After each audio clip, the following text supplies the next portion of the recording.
Hello and welcome to the Untitled Gen X podcast. A podcast hosted by two childhood best friends dedicated to the pop culture that raised us. I'm Kate, a writer, a midwife, a current-day pop culture know-nothing, but nobody puts baby in a corner when it comes to the pop culture of my youth. And I'm Lori, a writer and pop culture lover who's still not over how my so-called life left us hanging. Welcome to the party, pals. Today we're talking about the iconic Christmas or summer blockbuster, Die Hard, starring Bruce Willis and Alan Rickman. Yes, we invite you to come out to the coast. We'll get together, have a few laughs as we dive deep into the elevator shaft of the film's titillating trivia, its place in the great Christmas film debate, and its Die Hard fan base. Hey, Kate. Hey, Lori. Merry Christmas. Merry Christmas. What are we drinking? Eggnog. Spiked eggnog. Me too. I figured spiked eggnog was perfect for like a drunk Die Hard. Like, should we title this Drunk Die Hard or just Die Hard? We should. I mean, we're not drunk yet, but there's still plenty of podcasts yet to come. There's still plenty of time. It's delicious. You know, much like the debate of whether or not Die Hard is a Christmas movie, which we will get into, there's a big debate about eggnog. We are a house divided. In my house, 2 people hate it and 2 people love it. Is the same person in your house who doesn't like cheese also a person who doesn't like eggnog? Yes, it must be the dairy. I was going to say they clearly just have a dairy bias. But a lot of people don't like it. What is not to like? Well, I don't know. It's creamy and delicious, and it's like boozy as all hell. Like when you buy a spiked eggnog, whoo. Oh, was yours pre-spiked? Yes. I don't know the ABV on this baby, but it is intense. Like you saw me. I already took off my shirt. I'm wearing a tank top. I'm like 3 sips in and mama's flushed. Yeah, we can talk about this because it's a Gen X podcast. Perimenopause and alcohol. Interesting combination. Oh my God. I don't even want to talk about perimenopause. But yeah, I'm sure I'll be bright red and very warm in a little bit. But it's so worth it. Yeah. And I mean, drunk Die Hard, what's not to love? I mean, what is not to love about Die Hard? So a little bit of podcast trivia for y'all. Lori had not seen Die Hard before this project. I'm a Die Hard virgin. Honestly, it's one of those things that, you know, when something is really popular and it's just a blind spot in your life, like you missed it for whatever reason. And then it gets to the point where you're like, I'm so cool because I haven't seen it. This is my brother in Star Wars. Okay. Which is very different. Your brother has never seen Star Wars. My brother is like screaming loudly right now somewhere. Your brother is like a super fan. So everyone in my family loves Star Wars, but my brother hadn't seen it. And then it got to a point, now I don't want to see it because I like being able to say I've never seen it. And I think that's where I kind of stand on Die Hard. I know enough about it because of its place in pop culture history. Okay, I say that, but I still want to keep saying John McClane's name is John McCain. I still want to do that. Like, I cannot stop that. I wrote it in my notes like 14 times. It's not John McCain. It's John McClane. These are 2 very different people.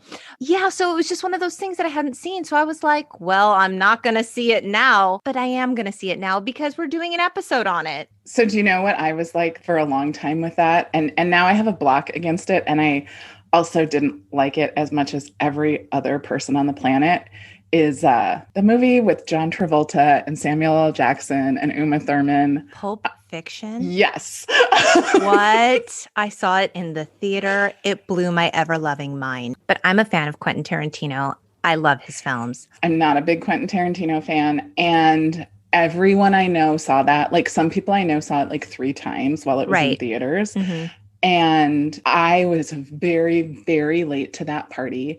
And I will say that I think part of the reason that I didn't enjoy it is because, like, I don't think any movie could have lived up to that hype. Yeah, the buildup is big. And, you know, that's an awesome little segue because Bruce Willis was also in Pulp Fiction, if memory serves. Was he? Mm-hmm. I feel like I'm outraging people right now by saying all of this. Like, everyone's throwing their phones in the river. We can't listen to them anymore. Okay, I'll say this. I liked it. I liked this movie. Dare I say it was fine. And I'm sorry to all the Die Hard fans out there, because I'm not a huge action person, though. You know, it's not really my genre, but you love it. It's just fun feels like the wrong word to use. And yet so fun. It's just an enjoyable movie to watch, is how I would put it. I enjoyed it. Is it my favorite movie? No. Will it be in my holiday rotation? No.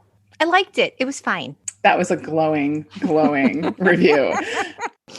No, but you know what? It's highly quotable. It is there's some good lines in there. Oh, for sure. I love Alan Rickman. I love Alan Rickman. I know. May he rest in peace. May he rest in peace. And really, Bruce Willis looked fine in this movie. And so it was some good eye candy. So for that, yeah.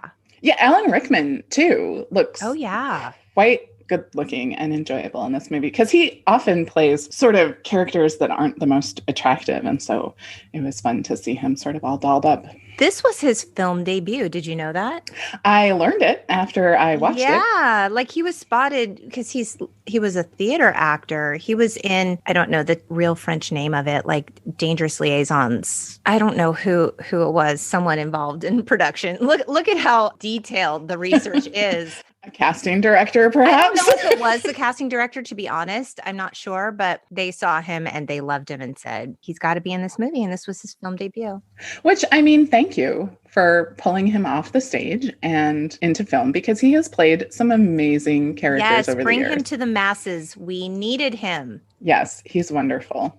So do we want to talk about Christmas versus not Christmas? Let's talk about it. Okay. So as everyone listening knows, even I, who had never seen Die Hard, knew, there is a huge debate over whether or not Die Hard is indeed a Christmas movie. Of course, it opens on Christmas Eve, so you could argue the point, but the film was released on July 15th, 1988, so it was a summer blockbuster. I feel like that was a poor choice on the part of the movie studio, because it's all about Christmas. It is a Christmas movie. Whoa, you're in the it's a Christmas movie camp? I will point out much evidence along the way to support my case, Lori. Okay, I would like to hear it, because Bonnie Bedelia, who has the best name? Yeah, she sounds like a literary character. Right. Like in a children's novel. Yes. Doesn't Miss she? Bonnie Bedelia. Yeah. Grew a garden outside her small cottage. She's full cottagecore. Like, she wears dresses with flowers on them. She has a bonnet of sorts. Right. She's magical in some way. But her name such alliteration. Yeah. Bonnie Bedelia, who plays McLean's estranged wife, and Reginald Phil Johnson, who plays Sergeant Al Powell, both admitted to Entertainment Weekly, guess what? Die Hard's not a Christmas movie. But the screenwriter, Steven D'Souza, said on Twitter, yes, it is a Christmas movie because the studio rejected the Purim draft. And then he hashtagged it, Die Hard is a Christmas movie. Just to be clear, he was the writer. He was one of two screenwriters, yes. And Bruce Willis himself said it's not a Christmas movie, but rather it's a goddamn Bruce Willis movie, which really... Well, there you go. It is a goddamn Bruce Willis movie. But in a poll, 62% of people said Die Hard is not a Christmas movie. But had they seen it, or were they like you and they were simply aware of the controversy? Apparently, have some more eggnog, Kate. The controversy, and weighed in, not knowing all of the evidence that I shall present. Oh, well, I'm looking forward to your evidence, because I'm not really sure. I'm going to go ahead and say no. It didn't center around a Christmas theme. I like some magic in my Christmas movies. It did have some transformation of character. It did have some redemption. This is what I like in my Christmas films. Peace on Earth, or at least in Century City. Oh, yeah, that's true. A little bit of local peace on Earth. Okay, maybe. Mm-hmm. But I mean, aside from like Christmas Run DMC, we'll see. I will make my case. All right, we'll go through. The film is based on Roderick Thorpe's 1979 crime novel, Nothing Lasts Forever. And the production budget was $28 million, and the worldwide box office gross was over $141 million. It was the 10th highest grossing film of 1988 and the highest grossing action film. Bruce Willis was paid $5 million for the role, which was a lot of money back then in 1988. And there have been 4 sequels, video games, and comic books. That was a good investment. I'll say. What's interesting, though, is that we think of Die Hard as a goddamn Bruce Willis movie, right? Wasn't meant to be. Wasn't meant to be. 20th Century Fox wasn't really excited about Bruce Willis in the starring role. No, because at this time in history, Bruce Willis was on Moonlighting, playing in a comedic role. Right. And he had only like really starred in one feature film to that point, where he was starring, and that was Blind Date. And that was in a comedic role also. So were you with me? I had a birthday party once and we all went to go see Blind Date. It's really weird because how old? It was like your 12th birthday or 11th birthday, something like that. Like, yeah, we were pretty young. It's not really like a birthday Kim Basinger, movie. Yeah. So, but like everybody big was all up for the main role. Action stars. Yeah, like Robert De Niro, Sylvester Stallone, Nick Nolte, Harrison Ford, Charles Bronson, Mel Gibson, Richard Gere, and like a lot of other people. There were a lot Arnold of other Schwarzenegger people. as well. Oh, yes. Yeah. Him too. And it didn't even seem like Bruce Willis was going to be able to take the movie anyway because he was filming Moonlighting and he was really busy with that schedule. But then by a twist of fate, Sybil Shepherd got pregnant and they had to push off filming, and he was able to film in that little hiatus from Moonlighting. And the rest is history, Die Hard history. And now he's an action star. And a good one. I love him in action roles. I really do. You know why I like him? Because he's like the everyman of the action film. Like, you're like, I could see this regular dude getting pulled into these extreme circumstances. Bruce Willis is just fun to watch on screen. He's really great. And you can see him like as this New York cop who he's having some trouble with his wife. And what ends up happening in the movie and his own redemption story is actually born from a true life situation from the screenwriter, one of the screenwriters, Jeb Stewart. So he took the job of adapting the book into the screenplay because he needed the money, plain and simple. And he was working hard on the script and he was like never home. And he would only come home to like put his kids to bed. He was really on edge during his creative process. And he got home and he got into a fight with his wife and he stormed off and he went for a drive. And on this drive, I guess it was late at night, he hit a refrigerator, an empty fridge in the middle of the road. And it was like really dangerous and really scary. And it felt like a near-death experience. And he decided then that the movie would be about a man reconciling with his wife. It's interesting, right? It is interesting. And also not surprising that I assume he was in LA, that somewhere in LA, a refrigerator was just cast aside in the middle of the road. Like, how many near misses have you had driving on the road with like the most random stuff? Not only near misses, I had I tried really hard to swerve. This was actually in North Carolina. I was on a road trip and all of a sudden the car in front of me swerved. And then there was, those like big gray bins on wheels. Do you know what I'm talking about even? They're huge. They're used in like industrial things. Okay.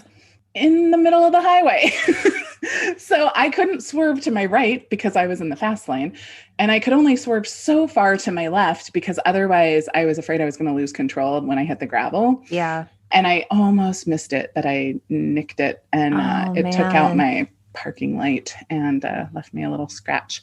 You're lucky that's all it did. Seriously, I have almost hit a sofa, middle of the freeway, and I have almost hit a deep freezer, middle of the freeway. Gosh. Just sitting out. That would just take your car out. Well, it would, right? So, I mean, It's scary. I get how it happened. So let's get into it so I can present my case. Yeah, please do. See if you can convince me. Mm-hmm. Okay, so we open on John McClane on the plane and he's traveling from New York to LA on Christmas Eve, which... Point number one. Yes, it is Christmas Eve. We've established this point. This does not make it a Christmas movie, but okay. In the time of COVID, the idea of traveling on Christmas Eve like freaks me out like nothing else. I mean, the idea of this is why I rarely spend Christmas with my friends and family in Southern California is because I have always lived a plane ride away.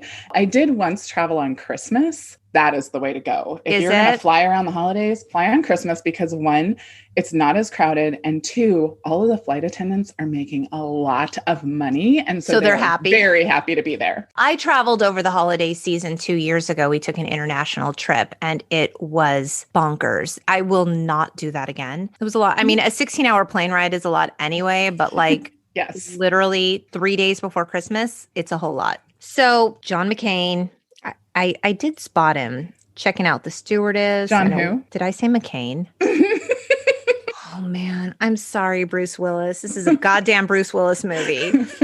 John McClane. Yes. Spotted a stewardess and a woman in the airport. So he's got like a little wandering eye. We don't even know that he's married at this point. He does, however, have a very large stuffed bear with a big red bow around it. Like perhaps one would have on a Christmas present. Perhaps you think of all the things you could give your children, especially when you're traveling, it would be something that could fit in a carry-on, but I'm just saying it's fine. Would you like to hear a bit of trivia about the giant bear? Yes, I would. So apparently the giant bear is a bit of a trademark of the film director, and it makes an appearance in The Hunt for Red October as well. That's fun. So we pan to the Nakatomi Christmas party in full swing. Christmas party.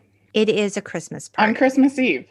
In the Christmas film. Eve, which is we're not even weird. 10 minutes in yet. Okay. First of all, Nakatomi Company, why is your Christmas party on Christmas Eve? Let these people go home to be with their families. And also in the office, weird. Right? Yeah, like let's. They clearly have a lot of money. They could have splurged on like the Bonaventure. It could have been anything else. It could have been a TGI Fridays. Like, get out of the office space. And I mean, they do have a lovely office space. Sure. I learned that the space that they are in is supposed to be inspired by Frank Lloyd Wright's Falling Water. Yes. I've been to Falling Water. And while I would say that Falling Water is beautiful and this set is beautiful, I didn't really see the connection I mean, maybe a little bit. But I don't know. Well, what was interesting too is Nakatomi Plaza was actually 20th Century Fox's headquarters in Fox Plaza that was under construction. Yeah, so they actually did. I know. So they filmed it there. And hey, why not? Right. Really, they only had a $28 million budget. They had to pay Bruce Willis $5 million. There's your savings. Right. Now they only have $23 million left. So we're at the Christmas party and Holly calls home and she's talking to her young daughter who asks, is Daddy coming home with you? Okay, no, but like my favorite part about this is that she calls and the little girl answers the phone and she says, McLean residence, this is Lucy McLean. And I was like, wow, nobody would ever let their kid do that these days. Oh, no. Don't tell them your name. Don't tell them your mommy and daddy aren't home. Right. And I mean, nobody has a house phone anyway, but nonetheless, I was like, oh, now, were you ever instructed to answer the phone that way? No. I was not either. I would say, hello. Hello. In my own shy child way, hello. Hello. And then people would be like, is your mom there? Even when I got older, when I was like literally on my own, but just terrible phone shyness always, someone would call like a solicitor and I just didn't have like just the gumption to be like, I'm not interested, thank you, or no, thank you, and hang up the phone. They would start their spiel and I'd be like, my mom's not home. Like I was an adult. And they'd be like, should I call back? I'm like, yeah, call back. Like, I'll deal with it later. I can't just tell you no. Yeah, no, because like people would mispronounce my last name. And so then I would know that it wasn't somebody that I knew. Right. And I'd be like, oh, I'm sorry, she's not available right now. Can I have her call you back when she's home? I lived all by myself. Sorry, there's no one here by that name. You butchered my last name. So Holly gets on with the nanny and says, hey, can you make up the spare room for John just in case? And we're like, oh, okay. So we know that like, oh, hard times, right? Who makes up the hard spare times room in the McLean for the dad house. and the husband? Yes. They live on opposite coasts. Things aren't going well. So John McClane is picked up at the airport, sent by the company, right? The company sent the Nakatomi limo. Katie, I want to pronounce this correctly. You know, I'm sorry, I didn't Nakatomi. Yeah, I didn't write it down. Okay. So that's important to me. I want to get it right. Yeah. Because I'm going to butcher McCain all pod long. I really want to get this part right. So he's picked up by a limo driver named Argyle. And it's Argyle's first day on the job. And John's first time in the limo, which was hilarious because then we see John in the front seat. Right. With the driver. Which my first time in a limo, I knew to go in the back, but I do sometimes feel weird. I don't anymore, but like when Uber first started, I was always like, is it like a taxi? Do we get in the back? I don't know. It always felt a little weird to me, but now I feel very comfortable. So we learned that Holly and the kids live in LA and he lives in New York, and they're basically estranged because of her career. Right. Well, because she moved for this job and they were going to relocate, but he is a cop and he couldn't just like up and move. He had to stay and finish out stuff. And then that's been hard on them. But I would also like to present a piece of evidence for it being a Christmas film, because we hear playing on the radio Christmas in Hollis by Run DMC. Yes, we do. And it was a fun listen. And I actually really enjoyed that. Great choice. Yep. So we see that John's wife, Holly, is pursued by the office asshole, Ellis. Yeah, the smarmy office dude. Mm-hmm. We've all met him. Mm-hmm. He exists in every company. Everywhere. So Argyle drives him straight from the airport to the Nakatomi Christmas party. And, John's not really sure how it's going to go. So Argyle says, you know what, I'm going to go down to the parking garage. I'm going to wait for your call. You let me know how it's going. And if it's not going well, we'll just leave. Argyle is fishing for a good tip, and I enjoy his hustle. He's just a good guy. He's doing a good job. It's his first day on the job. It's probably a pretty good job, right? He works for this rich corporation. We like Argyle. I like him. So John goes into the building and he has to search for his wife's name in the directory. Because it's her maiden name, right? Because he originally goes to search for McLean. Right. And then she's not there. But what I thought was interesting is that even though it looked like a very old-fashioned touchscreen to our very modern eyes, back at that time, for 88, that was like revolutionary. Was super advanced technology. So it sort of sets the scene of like, we're in a very like advanced building, right? They have like the best of everything. It's a smart building. Yeah. Yes. And the fact that, Holly's not using your name anymore, John. Yeah. So, and I have to say, my mother decided to use her maiden name at a certain point in my childhood. And it is like... Oh, she made a switch. She did. She switched. I didn't know that. She hyphenated for a while. And then maybe she was like officially hyphenated, but I think she often like switched to her maiden name. How did your dad feel about it? I don't think it was his favorite. And I know, I'm pretty sure that like my grandma on my dad's side was like, because like women just didn't do such things. Mm-hmm.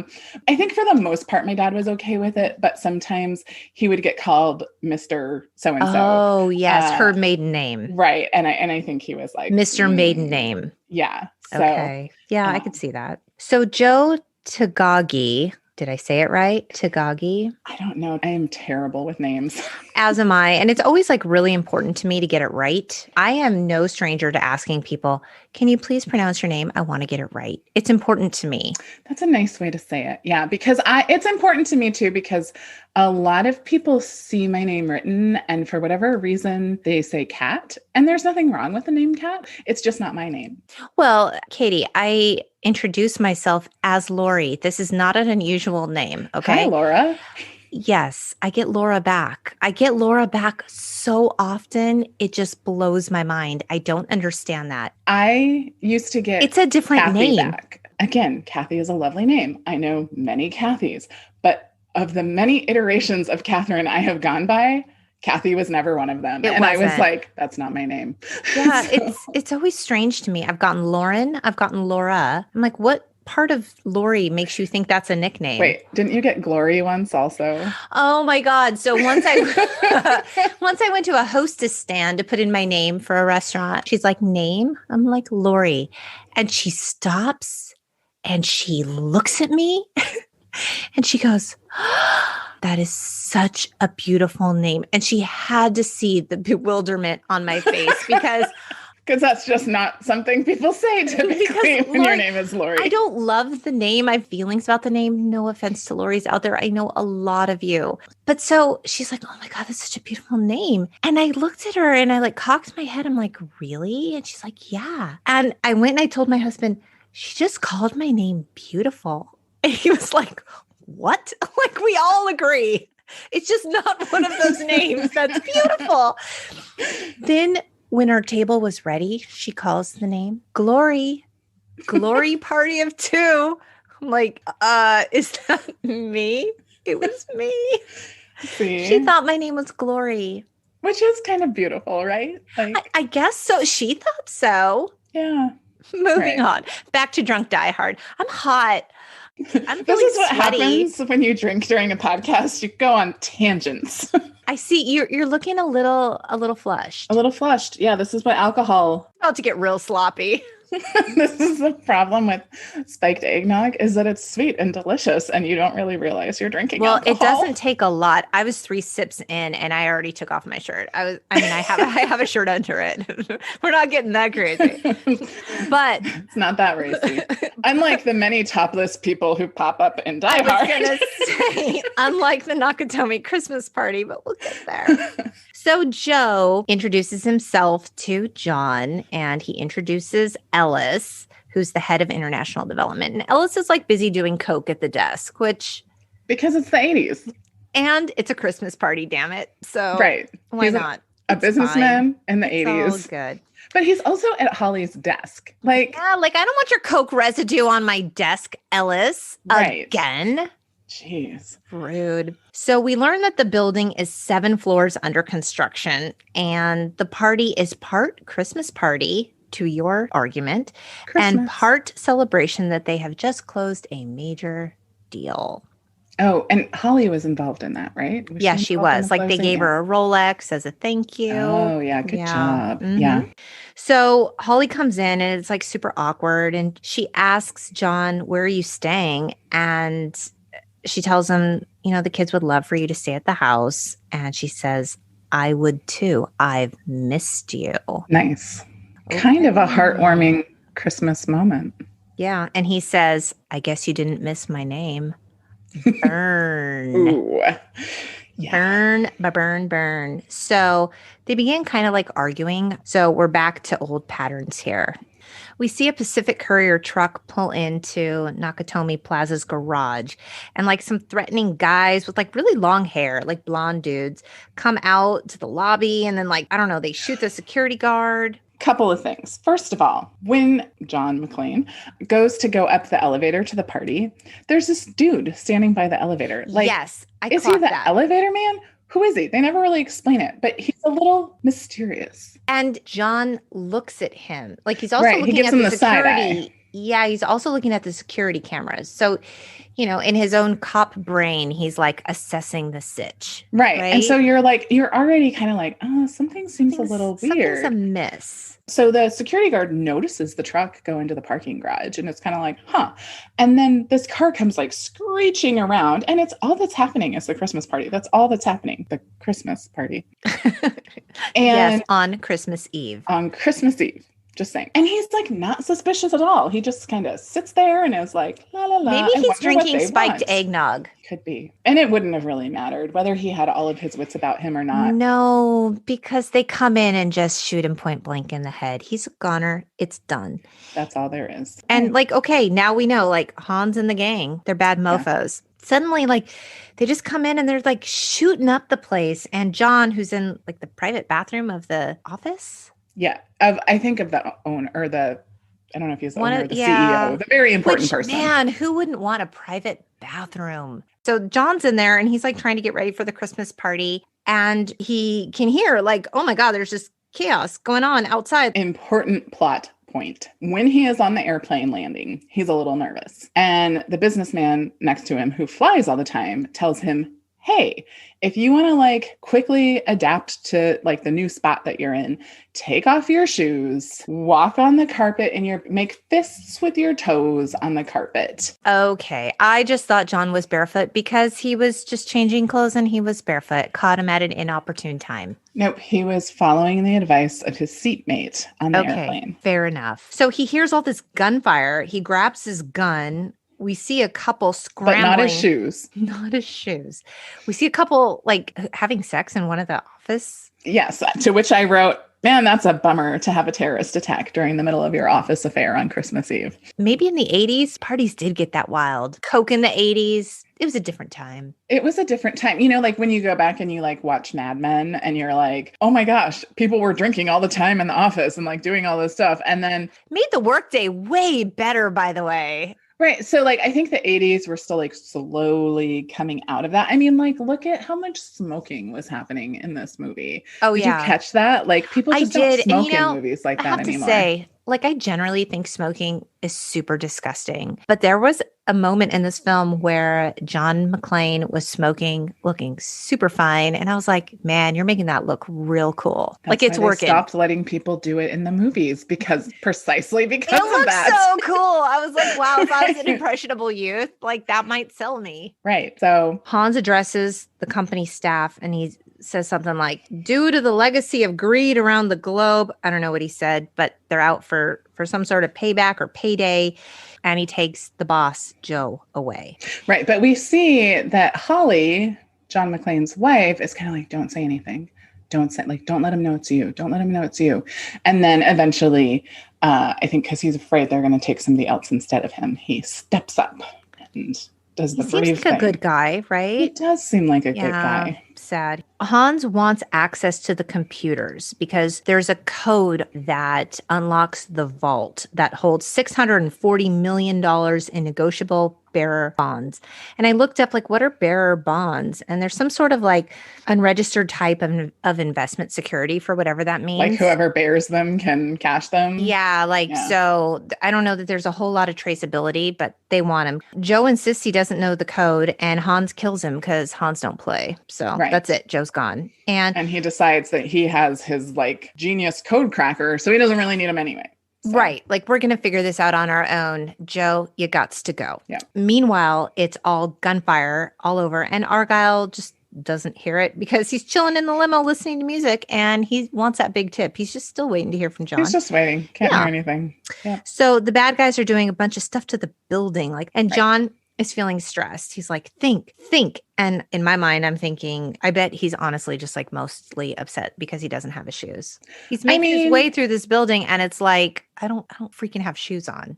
He doesn't have shoes. Dangerous in here. His wife is in danger. He can't call anybody. Oh yeah, his wife's in danger. Like, he's really mad he doesn't have shoes on. Fun fact about not having shoes on. They made a pair of rubber feet for him to wear during the filming. I love it. Parts of the filming, so that it appeared that he had bare feet, but his feet were protected because there was a lot going on. There was. You can't even say that Bruce Willis didn't get hurt. He does have permanent hearing loss from this film. He said, quote, due to an accident on the first Die Hard, I suffered 2/3 partial hearing loss in my left ear. Do you think that he got a good workman's comp settlement for that? I don't. I think he got paid $5 million and he's like, I have starred in 4 sequels since. And you know what? This is a good payday for me. Could be. Yippee-ki-yay. Like some blonde guys with long hair. It's one of the guys. Is it Franco? Is it Alexander? I don't know. They look the same to me. I think they're brothers. And he meets John and he says, I promise I won't hurt you. Come out. And John appears with a gun and points it to his head. And Franco/Alexander says to him, you won't hurt me because you're a policeman. There are rules for policemen. Right. And they have an altercation. They end up rolling down. Wait. His response is really great. He says, that's what my boss or my captain or whatever keeps telling me. That's what they say. Anyway, they end up like rolling down the stairs and the guy is dead. John takes his stuff. And then John McClane is in an elevator shaft, as he is through much of this film. So many elevator shafts. And he sends the body downstairs for his terrorist/bad guy friends to find in the elevator. And written on the shirt in blood, it says, now I have a machine gun. Ho, ho, ho. It's written in blood? I thought it was written in that Sharpie that he's writing the dude's names on his arm with. But isn't he writing in black on his arms? And on the shirt, it's in red. Is it in red? Yeah. That's kind Christmas of red, gross one to might write say. something in blood. I mean, that takes like time and that's gross. I mean, maybe not. Maybe it was a Sharpie. I don't Okay. know. I assumed it was blood, but Okay. either way, ho, ho, ho is something you really only tend to say at when? Christmas time. This is also when Holly is first tipped off to be like, oh, something's going on. John is on a mission. My hero. So John uses the radio that he grabbed from that one blonde dude. And he calls the police to like, hey, oh my God, this thing's going down. I need some help. And they tell him like, call 911. He knows the special police emergency channel to use. And they're like, this is an emergency channel. Sorry. Before this, he trips fire alarm and the bad guys realize it. And so they call and they're like, oops, that was a false alarm. And so all of the resources get turned around. They never show up. So then he calls and they're like, this is that same place where there was that false fire alarm. Right. And she says, sir, this is an emergency line. And he says, does it sound like I'm ordering a pizza? Good. And they reluctantly send an officer, which is Sergeant Al Powell, who is played by Reginald Phil Johnson. And that's the dad from Family Matters. I love him. He gives me so many warm fuzzies. See, me too. Yeah. So other blonde guy, Franco Alexander, unclear. He says, I want blood. No one kills him but me, because I think that was his brother. It was his brother. Okay, yes. It's personal now. Like 3 of the bad guys chase John on the roof with freaking machine guns. And it's just like spraying bullets everywhere. How John didn't get hit by one of those bullets is just so ridiculous to me, but okay. There is how could they be such bad shot? I don't even think you have to be a good shot when you're spraying that many bullets. Okay, so with all like the exposed metal and steel and stuff everywhere, even if you didn't shoot him outright, like a ricochet, surely there would be ricocheted bullets. Like he would be, or like shrapnel, or like he would be messed up. Right. It's not that time in the movie yet, though. Okay, sorry. Funny thing is that we're led to believe that these are German people. Yes. Although I don't think they necessarily say that, but it sounds like they're speaking German. They are not. They're just speaking some sort of gibberish. When this movie was released in Germany, they just said they were European. Oh, that's funny. So this is where John McClane uses, I guess it's like an AR, to anchor himself like down the elevator shaft, and he falls and then catches himself. It's all very dramatic. Okay, so talk about suspension of disbelief. He wedges the gun into to keep him from falling, right? Yes. Like braces against the wall, the opening. I could believe that a large gun could withstand that strength. What I don't believe is that the strap, like whatever clasp on the strap was enough to hold his weight as he like dangled there for a really long time. Yeah. So the sergeant arrives at the Nakatomi Plaza. Yes. And they tell him, oh, all is well. And he's like, okay, well, I'm going to take a look around anyway. And you know what? We don't want him to die because we found out that his wife is pregnant and it's Christmas Eve. And like, he's supposed to get her snacks and he can't die. Right. He can't die. I was really worried about that. And we see that he's like walking towards the elevators and there's somebody standing there with a gun, just like waiting for him. And so it's a little tense. And then he just decides like, you know what? Never mind. Like, this is ridiculous. And he turns around to leave. So John encounters the brunette bad guy. Don't know his name. Blonde guy arrives. John shoots him. Brunette goes after John. Big mistake, because John shoots him from under the table. So he is like a much better shot. Yeah. Well, and doesn't he say to him, like the next time he's like, you're all at a table. Next time you have a chance to kill somebody, like don't hesitate. And he's like, all right. And that was it. So Sergeant Al goes outside and oops, a body falls on his car. And they pan to Argyle, who's still grooving in the limo. And Sergeant Al calls for backup. And they're just like, they don't want to send backup on Christmas Eve. They just like really, really don't. They don't want to pay time and a half. John radios Hans and he tells him, I'm a fly in the ointment, a pain in the ass. And Hans says, do you really think you have a chance against us, Mr. Cowboy? And that's when he gives the famous line, Yippee-ki-yay, motherfucker. And the line was actually a joke. Bruce Willis said, it was a throwaway. I was just trying to crack up the crew and I never thought it was going to be allowed to stay in the film. Look at what it's become. Right. And in the edited TV version of this movie, the line is changed to Yippee-ki-yay, melon farmer. I mean, I really just feel like that's one of those situations where they should have just let it be like, yippee-ki-yay, mother. Beep. And then like Keep everybody it. just knows what's coming. Like that's my favorite. And like when they edit for TV and you can totally read the lips of the person, but they just blank out the word. It's the stupidest thing ever, but I love it. So Hans learns the dude that he killed had some of the C4 and the detonators in his bag. Yeah, and Hans wants it. So he seems like mildly stressed for the first time. This is the first time we like see some tension in him. And oh crap, the media arrives. Holly goes to Hans and they talk, and he doesn't know that she's related to John yet. No, which is important. We don't want him to know that. That would give him a lot of leverage.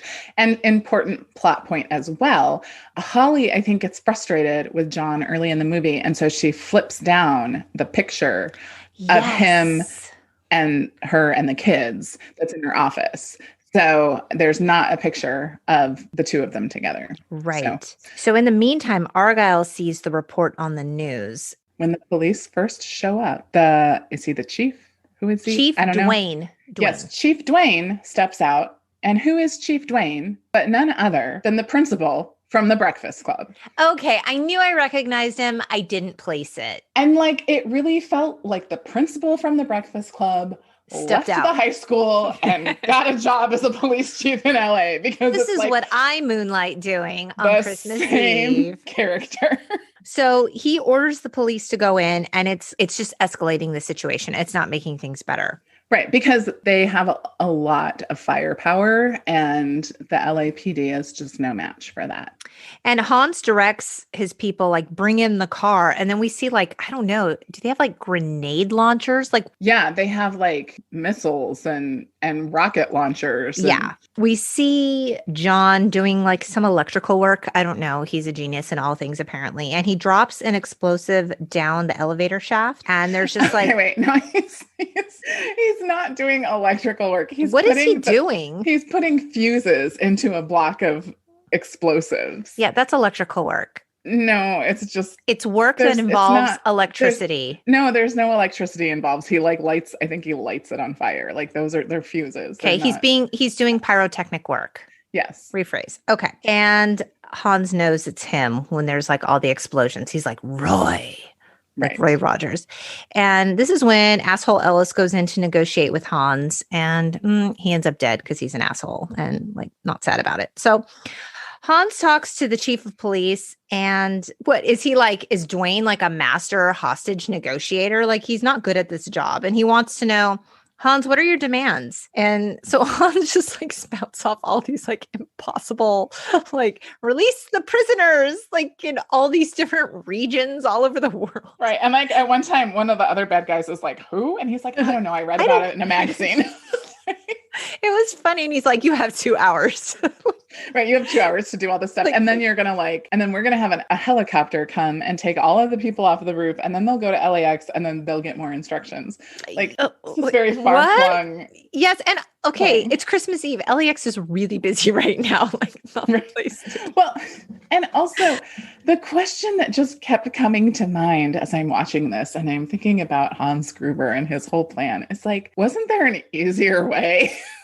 Like, didn't they shut down over the holidays at some point, like after the Christmas Eve party? Yeah, like on Christmas building Day, going to like be empty? You couldn't wait 12 hours, Hans.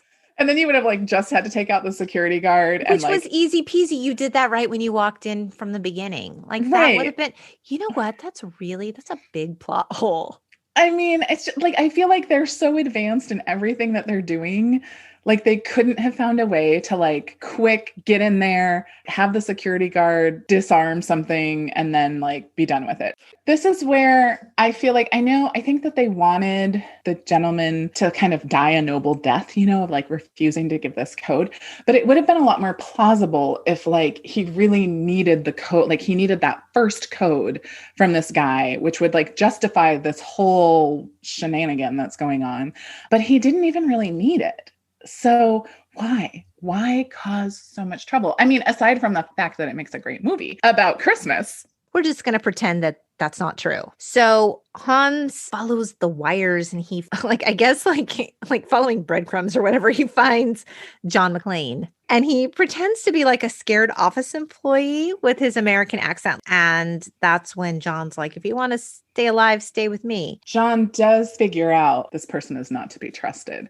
But at first you think he's been fooled, right? You're like, right. Oh, no, he's like, so interesting thing that got cut is that early on, there's a scene where you see all of the bad guys synchronizing their watches and they all have the same watch on. And this is like a point is made of this, except that got cut because it happens in the back of that big truck. But when it happens, there's not an ambulance in the back of that big truck, because they didn't decide to do that until later. And so the way that John was supposed to figure out that it's Hans is that he goes to give him a cigarette. John notes the watch on his hand that he's been seeing on all the dudes he's killed. Because I did wonder, how did he know when he gave him the gun to give him an empty gun? I figured that it was just a test to see, like, if I give him this empty gun and he tries to kill me, obviously he's a bad guy. Okay. Which I think is plausible too. I mean, sure. So Hans ends up getting his detonators, and John's wife knows he's still alive because that blonde guy's like so pissed. She's like, oh, he's way too mad. I know. Right. I know John's still alive, because only John could piss off someone to this level, right? Right. So this is when John ends up with the glass in the foot, and it's disgusting. I literally had to look away because I don't do well with the blood, and it was just gross. Because Hans realizes during this like interlude where they're hanging out together that he's barefoot. So then he's like, oh, yes, let's make it tough. If we shoot out all the glass, he's going to have a hard time. Right. Since we can't get him with a bullet, maybe we can get him with the glass. Maybe we can slow him down. A shard of glass will be his undoing. So there's a scene in the bathroom where he is taking the glass out of his foot, and he is talking with Al about his wife and how he loves her. Yes. But it was the moment where he says, tell my wife she's the best thing that ever happened to a bum like me. Tell her I'm sorry. Hans and the team get to open the vault. They're really excited. I'm sorry. I just have to bring up another point in terms of suspension of disbelief. You're saying there are plot holes and there are problems with believability in a Hollywood action Christmas movie film. See, here's the magic part, right? No, he's like taken out 5 of the bad guys. None of them had shoes that would fit him. I know the first one didn't. But like, oh yeah, like of course I kill a guy with smaller feet than me, right? But like you're desperate for like shoes. Wouldn't you check like every person? Like because he really needs shoes more than he needs a gun. He needs shoes, right? Like come on. So anyway, but then also the other thing is, so it sort of seems like the whole point of this process with the hostages and the demands for the release of prisoners is that they want the FBI on the scene. Yes. Which the FBI does finally show up with agents. And the reason that they want the FBI to come is that they've done their homework and they know that the FBI are going to follow a terrorist playbook. Okay. And one of the parts of the terrorist playbook is to cut power to the space that they're in. And they wanted the whole power grid cut. Right. And this is important because there's like 7 layers of protection on this vault. And the last one is like when you get through the 6th layer of protection, which is all kind of mechanical, there's this electromagnetic thing that comes into play. And that's the one that they like don't know how they're going to break through. Like they don't have a plan for it, except Hans does. Because it turns out when the power's cut, the electromagnetic mechanism fails and it allows the vault to open. So his whole plan all along is to like delay things long enough to get through the first 6 levels and then have the FBI come and cut the power. Like it's a really bad plan that your final failsafe doesn't work when the power goes out. I see. Okay. Yeah. And then because the McClane kids end up on TV, Hans realizes that Holly is John's wife and he takes her. He flips up that picture and is like, he sees. Oh. John discovers that there is just like a layer of C4 set to detonate just below the roof. And they have brought all the people up to the roof. And they had sort of said that their plan was like the people were going to escape in a helicopter. Yes. But really what the plan was to blow up all the people on the roof while they escaped out the parking garage. So all the people on the roof, John kills the long blonde-haired gentleman who just doesn't die. He dies hard. Die hard. And then he gets up to the roof where all of the hostages are. He takes out the guy holding them hostage. But then he's like, you got to get out of here. The roof's going to blow. But the people won't go because they're like confused and terrified. And then there's army helicopter. And so he starts shooting his gun into the air to like scare them, to get them to get the hell out of there. Except the army people are like, there's a terrorist, take him out. And so they target him. And this is when John ties the fire hose around his waist and jumps off the roof. So yeah, he figures out that they have Holly and that she is on the 30th floor. He needs to get to the 30th floor, but they're shooting at him. And so he devises a clever plan, knowing the roof's about to blow, where he takes the fire hose from the roof, wraps it around his waist. Because that would hold securely. I don't know. He would have to know some Boy Scout knots. So he decides that he's going to jump off the roof, presumably like plow through one of the windows. Like Tarzan through a window. Right. So, and I'm sitting here thinking, this is the man that was afraid of flying on an airplane, but he's about to launch himself off of the side of a skyscraper with a fire hose tied around. Yes. But hey, he doesn't have enough momentum to get through the window. Right. He pushes off and he shoots at the window and then he plows through. Yeah, it was a cool move. It was a real movie moment. Well, and then this is my favorite part, is that he kind of has this moment of like, oh, I did it. Oh, that was amazing. And then all of a sudden the hose comes loose from the roof and it starts to pull him out the window to fall to his death. Crap. And this, I think, is the moment of Bruce Willis acting genius in this film, because I believed that he was terrified that he was going to fall out of that window to his death. And he does a great job. So Argyle in the parking garage, man, he's been there a long, long time, right? Yes. Doesn't he have to pee at some point? I don't know. He sees the ambulance drive out of the Pacific Courier truck. And he knows stuff is up because he's tuned into the news. So he drives the limo straight into it and he punches the bad guy, Computer Whiz, out because he's a badass. I wrote down John has 2 bullets left. Yeah. So he finally comes upon Holly and Hans, and there's one more terrorist, and he looks and he's the other terrorist who we need to talk about this. This is really important. He looked exactly like Huey Lewis. So I Googled, is Huey Lewis in, and what pops up? Die Hard. Okay. So wait, hold on. Okay. So I click on it and up pops the wiki for Dennis Hayden, the actor who plays Eddie, the other terrorist. It says, and I quote, Hayden's Die Hard character Eddie was parodied in the Cleveland Show's parody episode Die Semi-Hard, where he is voiced by rocker Huey Lewis because actor Dennis Hayden and Huey Lewis look very similar. He looks exactly like Huey Lewis. You didn't catch that? I didn't, but did I say this earlier when we were talking about Bonnie Bedelia? Do you know what I Googled? Magical Bonnie Bedelia. I Googled, is Bonnie Bedelia related to Mary Stuart Masterson? Oh, she does look like her. Yeah. Like, yes, and not just look, like they're like the way they say words and the way that like their mannerisms So are they? No. Oh. No. And in fact, there's like all these conspiracies that like she's actually Mary Stuart Masterson's mom. And like, it does look like her. I do. Like, I was like, they must be related. Nope. And Dennis Hayden is not Huey Lewis. Yeah.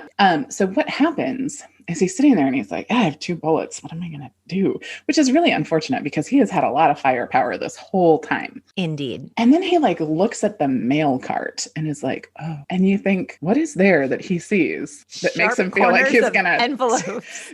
Right. He's going to give them all paper cuts. Death by paper cuts actually sounds really awful. So then he like comes out, he has his machine gun, but there's Hans with a gun to Holly's head. And so he's like, and keep in mind, the machine gun doesn't have any bullets in it, but they don't know that. So he's like, oh, like, don't hurt her. And he throws the gun down, puts his hands behind his head, and they're like, oh, we've got him. this is when we discover what the mail cart was for. He took the tape from the mail cart and he taped his gun to his back. But I have to ask, he was so sweaty and so dirty and so bloody. What tape was going to stick to him well enough to hold a gun? Yeah, that's some industrial tape right there. I want that tape. Anyway, so he cleverly grabs the gun before they realize what's happening. Holly's far enough away from Hans that he's able to shoot Hans, shoot the other guy. The momentum from the bullet pushes Hans backwards towards the window. So apparently he has a lot of momentum and he breaks through the window. But the only way I would believe that is if like the bullet went through Hans out the window and shattered the glass. It seemed ridiculous, but okay. And we think this is the end of Hans. It's all over. But then we see, oh my God, he's still holding onto Holly's wrist. Well, she snagged on him on a watch. So he unclasps the Rolex and then Hans falls to his death. And it's funny because I thought this when I was watching it. I was like, ooh, he does really look scared as he's falling. He does. It was really good. So yeah. So they told him, because I think he did actually fall, probably onto like one of those big poofy things, So he fell a little bit in real life when they were filming. So I'm sure it was a little bit nerve-wracking. And they told him, okay, like we're going to let you go on the count of 3. And then they let him go on the count of 2. Oh. That was like a genuinely terrified reaction. I love that. That's a fun bit of trivia. Yeah. Did he love it though? Doesn't matter. It made for good film. So then John and Holly hug and kiss passionately. The most like loving gaze that happens in the whole thing is between John and Al. When he finally comes out. It was very sweet, but it was very like, oh, my person. Oh, and I think that Sergeant Al is in the sequel. I think he's in part 2. I think he is. Yeah. I knew that the blonde guy just like doesn't die. Like, so he suddenly comes out and starts shooting. So I didn't remember though that Al is the one who takes him out. That's why we love Al. And it just ties the whole thing up in a nice red Christmas bow. Case made. No, I have one more point. Tell me. Well, first, Holly punches the reporter that like... She does. That was fun. Disclosed all the stuff, which was great. But then as the credits roll, what is playing? Let it snow, let it snow, let it snow. Is this a song that you play in July? Okay, but it is, Century City in Southern California, where it never snows. I'm sure there were some ashes raining down from the burning building, though. I have made my case for Die Hard being a Christmas film. What's funny is at one point in the film, John McClane appears and now his white tank top is black. And I literally was like, wait, did he change clothes? No, he was just that dirty. But the costume department had 17 undershirts and like different stages of like disarray, degradation. Yeah, for his character, which was really funny. And in 2007, Bruce Willis donated John McClane's undershirt to the Smithsonian. So if you go to the Smithsonian, you can check it out, which is pretty cool. I am now glad that I've seen it. I don't know that I'll go back and see it again.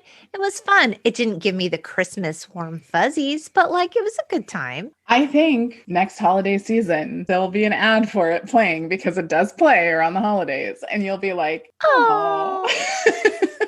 Like if we could devise some sort of drinking game associated with it, like every time XYZ happens and Bruce Willis doesn't get shot, take a drink. Take a drink. So thank you so much for joining us. I hope that you have believed my case and you will now consider Die Hard a Christmas film. If you can't wait to hear more, please subscribe so you never miss an episode. And because we're still newbies in this space, if you'd leave us a rating and review wherever you listen, it would mean everything. You can find us on social media on Instagram and Facebook at the Untitled Gen X Podcast. We hope you keep in touch, beautiful people. Bye! Happy holidays!